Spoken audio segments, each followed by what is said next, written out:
எடுத்த உடனேயே ஒரு சின்ன பொண்ணு ஓடி வராங்க, அழுதுகிட்டே இருக்காங்க அவங்க அப்பா அம்மாவை தொலைச்சிட்டு.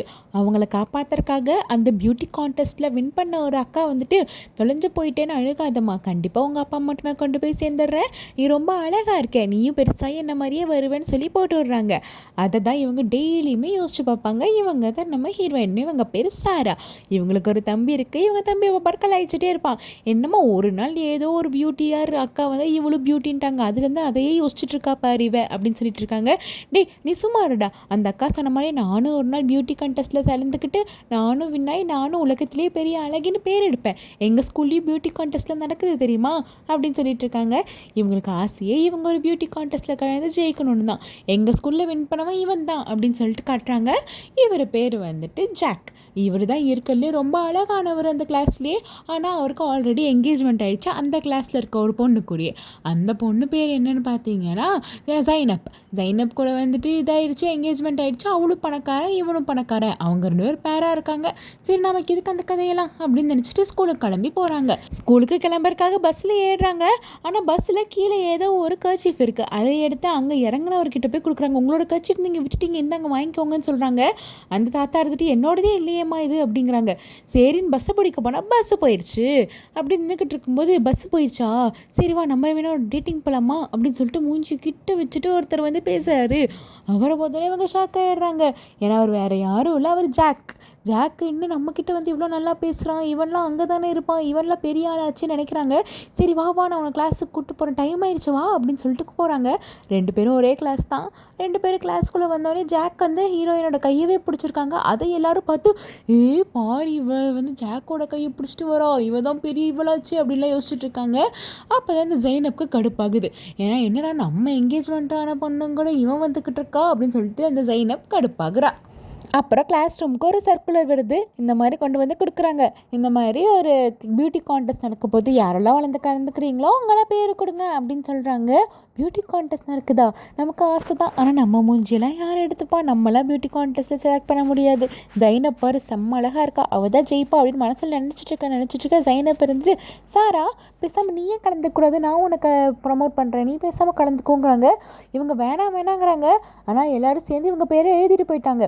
உங்களுக்கு என்னதான் பயமாக இருந்தாலும் ரொம்ப சந்தோஷம், சின்ன வயசுலேருந்து நான் நடந்த கனவு ஜெயிக்க போகுது, சந்தோஷமாக இருக்க போகிறேன்னு சொல்லிட்டு அவங்க சின்ன வயசில் அந்த பியூட்டி குயின் கூட எடுத்திருப்பாங்க இல்லையா, அதையை பார்த்து யோசிச்சுட்டு இருக்காங்க. ஆனால் அந்த ஜைனப் ரொம்ப நல்லவா இல்லை, ஹீரோயினை சப்போர்ட் பண்ணுறக்காக ஒன்றும் பண்ணலை. அவள் வந்து என்ன நினச்சிட்டோன்னா, இவள் கலந்துக்கிட்டோன்னா நம்ம ஈஸியாக ஜெயிச்சிடலாம், இவன் மூஞ்சியும் மகரையும் இருக்க லட்சணத்துக்கு பியூட்டி கான்டெஸ்ட் ஒரு கேடா அப்படிங்கிற மாதிரி பேசியிருக்கா. இது மற்றவங்களுக்குலாம் தெரிஞ்சு எல்லாருமே சேர்ந்து ஹீரோயினை புள்ளி பண்ண ஆரம்பிச்சிடுறாங்க. பாவம் நீ எல்லாம் பெரிய அழகாடி, நீ போய் கலந்துக்கிறியான்னு சொல்லிட்டு எல்லாருமே என்னெல்லாம் பண்ண முடியுமோ அதெல்லாம் பண்ணிக்கிட்டு இருக்காங்க. இருந்தாலும் ஹீரோயின் அதை எதுவுமே கண்டுக்காமல் போட்டியில் கலந்துக்கிறாங்க.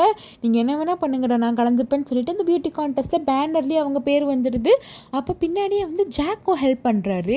இவங்களுக்கு ஒரு மாதிரி இருக்குது, என்ன நமக்கு எப்போ பார்த்தாலும் ஜாக் வந்து ஹெல்ப் பண்ணுறோம் அப்படின்னு சொல்லிட்டு இவங்களுக்கு சந்தோஷமாக இருந்தாலும் ஒரு சைடு யோசனையாக இருக்குது. பட் அவங்களுக்கு ஜாக்கை ரொம்ப பிடிச்சிச்சு, அதனால் ஹாப்பியாக இருக்காங்க. இவங்க எல்லா விதமான இதுவும் பண்ணுறாங்க. ஜாக்கிங் போய் உடம்பு குறைக்கணும், மூஞ்சியில் போட்டு எல்லாம் பண்ணணும், அப்படி இப்படின்னு சொல்லிட்டு ஃபுல் ட்ரைனிங் தான். அழகு போட்டிக்கு என்னெல்லாம் பண்ண முடியும்னு எல்லாம் பண்ணிக்கிட்டு இருக்காங்க. கூடவே ஜாக்கும் ஹெல்ப் பண்ணுறாரா. ஜாக்கு பிடிக்க ஆரம்பிச்சிருது. பரவாயில்ல இவனால் இன்ட்ரெஸ்டிங்கான கேரக்டராக இருக்காளேன்னு சொல்லிட்டு பிடிக்க ஆரம்பிச்சிடுது. அப்படி தான் அன்றைக்கி அந்த ஃபங்க்ஷன் டேவும் வருது. இவங்க ரெடி ஆகிட்டு இருக்காங்க. ரெடி ஆகிட்டு அப்படியே ஃபோனை பார்த்துட்டு டைம் ஆகிடுச்சு அப்படின்னு சொல்லிட்டு ஓடி போகும்போது ஆப்போசிட்டில் ஒருத்தங்கிட்ட மோதி விழுந்துடுறாங்க. இவன் பேர் விக்டர் வந்துட்டு, ஏய் யாருடி நீ இவ்வளோ கேவலமாக இருக்க, நீ எல்லாம் பியூட்டி கான்டெஸ்ட்டில் கலந்துக்கிறியா, உன் மூஞ்சி பார்த்தாலே சகிக்கலை, நீ எல்லாம் கலந்துக்கிறியான்னு சொல்லிட்டு பயங்கரமாக கிண்டல் பண்ணிக்கிட்டு இருக்கான். ஹீரோயினுக்கு கடுப்பாகுது, ஒரு மாதிரி அழுக வருது. கரெக்டாக ஜாக் அந்த இடத்துல வந்துட்டு, டே யாரா நீ ஓவர வாயை பேசிக்கிட்டு இருக்கேன், உன் வேலையை மட்டும் பார்த்துட்டு போ, அவள் அழகா இல்லையான்னு எனக்கு தெரியும், வேலையை பார்த்துட்டு போடா அப்படின்னு சொல்லிட்டு காப்பாற்றி விடுறாரு. இவனும் ஒரு மாதிரி முழிச்சிட்டு அந்த இடத்த விட்டு கிளம்புறான். அதுக்கப்புறம் அந்த பியூட்டி கான்டெஸ்ட்டாக ஆரம்பிக்குது. இவங்க 2 பேரும் அழகாக ட்ரெஸ் பண்ணி நிற்கிறாங்க. நம்ம ஹீரோயினுமே செம்மையாக தான் இருக்காங்க. இதை பார்த்துட்டு அவ்வளோ வாவ் நீ சூப்பராக இருக்கியே, நீ ஜெயிச்சிருவா போலையே அப்படின்னு சொல்லிட்டு வேணும்ட்டு சர்க்காஸ்டிக்காக இது பண்ணிகிட்டு இருக்கா. ஏன்னா அவளை பொறுத்த வரைக்கும் அவள் தான் அழகி அப்படிங்கிற நினைப்பு. ஜாக்கும் கலந்துக்கிறான். ஜாக்கு வேறு லெவலில் போய் ஸ்டேஜில் பெர்ஃபார்ம் பண்ணிடுறான். ஏன்னா அவனுக்கு தான் நிறைய டைம் பார்ட்டிசிபேட் பண்ண வின் பண்ண இது இருக்குல்ல, அதனால நம்ம ஹீரோயின் ரொம்பவே நர்வஸாக இருக்காங்க. ஃபஸ்ட் டைம் இறங்க போகிறோங்கிறனால சரின்னு சொல்லிட்டு அவங்க அப்படியே உள்ளே வராங்க. ஆனால் மேலே அந்த சாண்ட்லியர் லைட் இருக்கும் இல்லையா, அது உடஞ்சி விழுந்துருது. ஹீரோயினும் ஓடி போய் காப்பாற்ற போகிறாங்க. அவளை சைனப்பை காப்பாற்ற போய் இவங்க கீழே விழுந்து இவங்க மேலே அந்த லைட்டு விழுந்துடுது. டக்குன்னு எல்லாரும் ஹாஸ்பிட்டலில் கூட்டு போய் அட்மிட் பண்ணிடுறாங்க. மூஞ்செல்லாம் அடிபட்டுறது, கன்னத்தில் காயம். இவங்களுக்கு ரொம்பவே பயம். எடுத்து பார்த்தா கண்ணை ஃபுல்லாக காயம், அந்த தழும்பு அப்படியே பதிஞ்சிருது. அவ்வளோதான், நம்ம வாழ்க்கையே முடிஞ்சதுங்கிற மாதிரி ஆயிடுச்சு.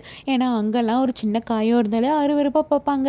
நம்ம வாழ்க்கையே முடிஞ்சு இனிமேல் நம்ம கூட யாருமே பேச மாட்டாங்கன்னு தனிமையாகிறாங்க. ஸ்கூலு, காலேஜ் ஃப்ரெண்ட்ஸு, அவங்களுக்கு ஒரு பக்கத்து வீடு ஃப்ரெண்ட்ஸ்னு எல்லாருமே வந்து அவங்க அப்பாட்ட கேட்குறாங்க. ஆனால் யாருமே அவர் இல்லைன்னு சொல்லிடுறாங்க. எல்லாத்தையுமே அவாய்ட் பண்ணி தனிமையில் வாழ்ந்துட்டுருக்காங்க.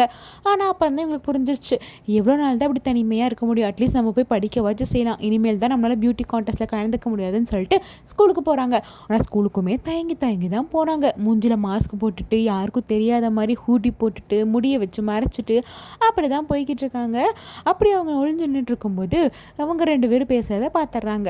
அந்த அச்சும் ஜைனப்பும் ஜாக்கும் பேசிகிட்டு இருக்கிறத பார்த்துட்றாங்க. அப்போ ஜைனப் சொல்கிறா, அவள்லாம் என்ன பெரிய மூஞ்சின்னு வந்து பியூட்டி கான்டெஸ்ட்டில் கலந்துக்க பார்த்தா பார்த்தியா, நல்ல வேலை இதாகி போனா, இல்லைன்னா இன்னுமே அவமானப்பட்டிருப்பா. லாஸ்ட் ரேங்க் வாங்கி நான் தான் ஃபஸ்ட் ரேங்க் வாங்கினேன். அதே மாதிரி அவள் நல்லா பார்ட்டிசிபேட் பண்ணியிருந்தாலும் நான் தான் வாங்கியிருப்பேன். இருந்தாலும் அவன் மூஞ்சிக்கு இதெல்லாம் தேவையா அப்படின்னு சொல்லிட்டு ரொம்ப ஒரு மாதிரி பேசுகிறா.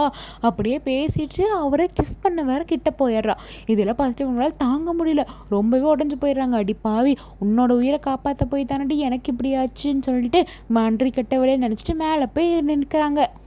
மேலே போய் நின்னதை பார்த்துட்டு இவங்க சூசைட் பண்ண போகிறாங்கன்னு நினச்சிட்டு இவன் இருக்கான் இல்லையா விக்டர், அவன் வந்து காப்பாற்றுறான். லூசாடா, நான் சும்மா என்னோட வெண்ட் அவுட் பண்ண வந்தால் நீ ஏன்டா இப்படி என்ன பண்ணுறேன்னு சொல்லிட்டு என்ன பிரச்சனைன்னு கேட்டப்போ மூஞ்சியில் இருக்கிறத காட்டுறாங்க. இவன் மறுபடி கலாய்க்கிறான். உன் மூஞ்சி நார்மலாகவே பார்க்க முடியாது, இதில் இவ்வளோ பெரிய காய வந்திருக்கா, பார்க்கவே முடியல அப்படிங்கிறாங்க. ஆல்ரெடி நானே கஷ்டத்தில் இருக்கேன், நீ ஏன்டா என்னை போட்டு இப்படி பாடாப்படுத்துகிற, மூட்டு வேலையை பார்த்துட்டு போடா அப்படின்னு சொல்லிட்டு இவங்களும் அழுகிறாங்க.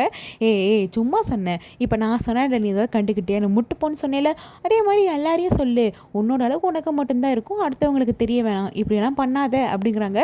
பரவாயில்ல, இவர் என்னதான் ஓட்டினாலும் இவர் நல்லது தான் சொல்லி தர்றது, நீ யாரையுமே கண்டுக்காத, உனக்கு நீ தான் அழகிங்கிற மாதிரி வாழ்ந்துக்கிட்டோம் அப்படிங்கிறாங்க. இவங்களுக்கு இதெல்லாம் புரிஞ்சுட்டு இருந்தாலும் கடுப்பில் உன்னை விட மாட்டேன்டி அப்படின்னு நினச்சிட்டு கத்திட்டு இருக்காங்க. அதுக்கப்புறம் ஜாக் உட்காந்து நடந்ததை யோசிச்சு பார்த்துட்ருக்காரு. ஆக்சுவலாக அவள் கிஸ் பண்ணுற மாதிரி வந்தா இல்லையா அந்த சீனில், ஆனால் அவள் கிஸ்ஸே பண்ணல, இவர் தள்ளி விட்டுறாரு. தள்ளி விட்டு எனக்கு இப்போல்லாம் இதெல்லாம் வேணாம் அப்படிங்கிறாரு. என்ன வேணாம், நம்ம 2 பேருக்கு என்கேஜ்மெண்ட் ஆயிடுச்சுல, அதனால என்ன ஒரு கிஸ்ஸு கூட பண்ண மாட்டியா அப்படின்னு சொல்லிட்டு யோசிக்கிறாங்க. அப்போ தான் இவர் நினச்சி பார்க்குறாரு, என்னென்னா இவரோட அப்பாவோட பிஸ்னஸ் ரொம்பவே லாஸ் ஆயிடுச்சு. அந்த ஜைனப்போட அப்பாவோட பிஸ்னஸ்னால தான் வந்துட்டு இவங்க அப்பாவோட பிஸ்னஸ் பொழைச்சிருக்கு. அதனால தான் சின்ன வயசுலேயே என்கேஜ்மெண்ட் பண்ணி வச்சுட்டாங்க. ஜாக்குக்கு ஜைனப்பை சுத்தமாக பிடிக்காது, வேறு வழியே இல்லாமல் இருக்கா. அதுக்கப்புறம் ஹீரோயின் ரொம்ப நாள் கழிச்சு அந்த கிளாஸ் ரூம்குள்ளே வராங்க இல்லையா, ஆக்சிடென்ட்க்கு அப்புறம் வந்ததுக்கப்புறம் இந்த ஜைனப் ரொம்ப நடிக்கிறா. ஐயோ, நீ இல்லாமல் நான் ரொம்ப கஷ்டப்பட்டேன்டே, நீ தான் என்னையே காப்பாற்றினேன், நீ இல்லாமல் நான் எவ்வளோ ஒன்று மிஸ் பண்ணேன்னு தெரியுமா அப்படின்னு சொல்லிட்டு ரொம்பவே ஃபீல் பண்ணுற மாதிரி நடிக்கிறா. அடி பாவி, வெளியே என்னை பற்றி எவ்வளோ கேவலமாக பேசிட்டு இங்கே வந்து இப்படி நடிக்கிறியேடி அப்படின்னு சொல்லிட்டு ஹீரோயின் நினைக்கிறாங்க.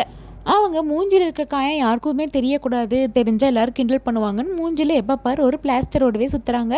அதனால் யாருக்கும் உள்ளே இருக்க காயம் பெருசாக தெரியல. அப்படியே அவங்க லைஃப் நார்மலாக போய்கிட்டு இருக்கு. ஜாக் போய் ஹீரோயின்ட்ட பேச ட்ரை பண்ணுறாரு. ஆனால் ஹீரோயின் அவாய்ட் பண்ணுறாங்க. ஏன்னா இவங்க 2 பேரும் கிஸ் பண்ணுறதை பார்த்ததுலேருந்து இவங்களுக்கு ஒரு மாதிரி இருக்குது. அதனால் பெருசாக மூஞ்சி கொடுத்து பேச மாட்டேங்கிறாங்க, அவாய்ட் பண்ணிகிட்டே இருக்காங்க. அவருக்கு ஒன்றுமே புரியல, ஏன் திடீர்னு இப்படி அவாய்ட் பண்ணுறா அப்படின்னு யோசிக்கிறாங்க. அதுக்கப்புறம் ஒரு பார்ட்டி நடக்குது. அந்த பார்ட்டிக்கு ஹீரோயினும் இன்வைட் பண்ணியிருக்காங்க. ஆனால் ஹீரோயினை அந்த அவளோட ஃப்ரெண்ட்ஸ் எல்லாம் இருக்காங்கல்ல, அவங்களாம் சேர்ந்து இவ்வளோ ஏதாச்சும் இன்றைக்கி பண்ணணுன்னு முடிவு இருக்கிறாங்க. ஏன்னா ஜைனப்போட அல்லக்கைங்கள்லாம் வந்து ஜைனப்பை ஏற்றி விட்ருப்பா. அதுவும் ஜாக்கோட பேசுகிறத பார்த்து அவளுக்கு சுத்தமாக பிடிக்கல. ஏன் ஃபியான்சியோடவே நீ பேசுறியாடின்னு சொல்லிட்டு தரன்னு பிடிச்சி இழுத்துட்டு வந்து ஸ்விம்மிங் பூலில் தள்ளி விட்டுறாங்க. பாவம், ஹீரோயினுக்கு என்ன பண்ணுறதுன்னே தெரியல. இந்த ஜைனப் ரொம்ப மோசமானவளாக இருக்கா. உங்களுக்கு இவ்வளோ பார்த்தா எரிச்சல் வருதுன்னா பிளாக் ஹார்ட் கமெண்ட் பண்ணுங்கள். நம்ம ஹீரோயின் வெளியே எந்திரிக்கிறாங்க. ஆனால் வெளியே எந்திரிக்கும் போது அவங்க மூஞ்சில் எப்பயுமே அந்த பிளாஸ்டர் ஒட்டியிருப்பாங்களே, அது விழுந்துருச்சு. கன்னத்தில் இருக்க காயத்தை பார்த்து எல்லாரும் இது என்ன இப்படி இருக்குன்னு சொல்லிட்டு ரொம்ப அருவருப்பாக பிஹேவ் பண்ணுறாங்க. ஹீரோயினுக்கு ரொம்ப சங்கடமாயிருது. ஜாக் நான் போய் காப்பாற்றுறேன்னு சொல்லிட்டு காப்பாற்ற போயிட்டு அவனும் வலிக்கி விட்டு விழுந்துடுறான். அட பாவி, காப்பாற்ற வந்து இப்படி பண்ணிக்கிட்டு இருக்கியடான்னு சொல்கிறாங்க. 2 லூசுகளும் வாங்க அப்படின்னு சொல்லிட்டு இவர் தான் வந்து காப்பாற்றுறாரு விக்டர். அதுக்கப்புறம் தான் விக்டர் ஜாக் கிட்ட பேசிகிட்டு இருக்கும்போது 2 பேருக்கும் தெரிஞ்சுக்குது. நீ ஒன்றும் அவ்வளோ கெட்டவே இல்லையா, நீ சும்மா கலாய்க்க தான் செஞ்சியா, நீ கலாய்க்கிறதுல எக்ஸ்பெக்ட் போலையே அப்படின்னு சொல்லிட்டு 3 பேர் ஃப்ரெண்ட்ஸ் ஆயிடுறாங்க.